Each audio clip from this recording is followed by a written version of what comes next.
Okay, so ito po yung ating S24 Ultra. At ito yung ating phone holder para sa sniper, no? Or the CDK phone holder. Check lang natin kung kasya. Yun, so sakto siya halos ano, sa laki. Okay, ngayon, check naman natin siya kung talaga siyang touchscreen pa rin siya pagka kahit nasa loob na po siya. Okay, so ito yung itsura niya pag nasa loob na siya ng mismong bag niya, no?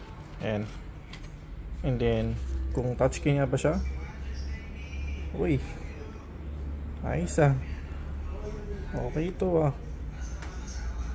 ayan, so certified legit na touchscreen. Actually all goods nga, no?